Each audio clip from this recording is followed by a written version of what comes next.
right, today we're going to focus on civil rights in Chapter 5, and Chapter 5 definitely piggybacks off of Chapter 4, where we looked at civil liberties, and that definitely led into a lot of similar topics regarding civil rights. And so just a couple more things. We need to first look at concepts of equality and how civil rights relate to that. So we first need to set some context. It is important to accept that we do not live in a discrimination-free society. Discrimination actually happens quite often. However, when we look at civil rights, the characteristic or variable that is being used to determine discrimination either can be determined to be reasonable or comes under strict scrutiny. So what I mean by this is, for example, in most places in the United States, you need to be 16 years old to get a driver's license. You need to be 18 years old to vote. And some could argue that that is age-based discrimination. However, it is justified because that is deemed to be a reasonable classification. We don't want 8-year-olds having the right to get a driver's license, so 16 has been deemed to be the reasonable age at which someone can apply for a license.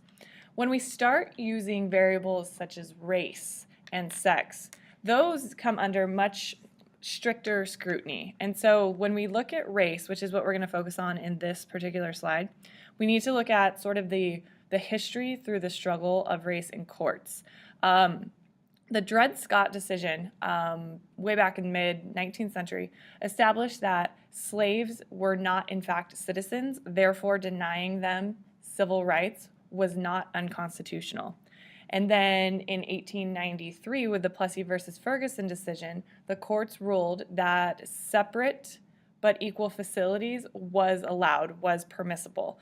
And those of you who remember from your U.S. history classes, although it was deemed to be constitutional, they were not in fact equal, which then, leading to the next court case in 1954, Brown versus Board of Education, that Supreme Court ruled that separate facilities were inherently unequal, thus essentially starting the civil rights movement that would last through the 1960s. And so when we look at race being used as a variable or a factor for discrimination, it's been a long topic.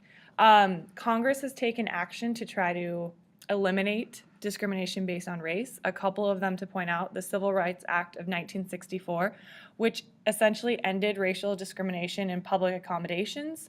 And what's interesting about is Congress, as I noted down here, to establish this statute, Congress actually used the Commerce Clause, and Congress said that interstate trade is affected by states that choose to discriminate in businesses based on race. And so it's interesting that that was sort of the principle that they used to end discrimination based on race in public accommodations.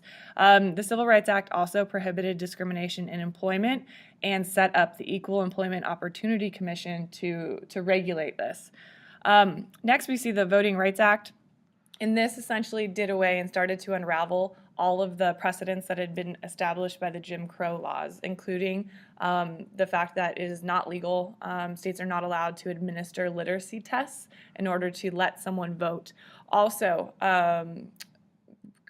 representatives and members, staff members from the federal government were sent out to act as voter registration aides, and this included offering bilingual ballots to voters. So again, not to discriminate based on race or culture, in essence.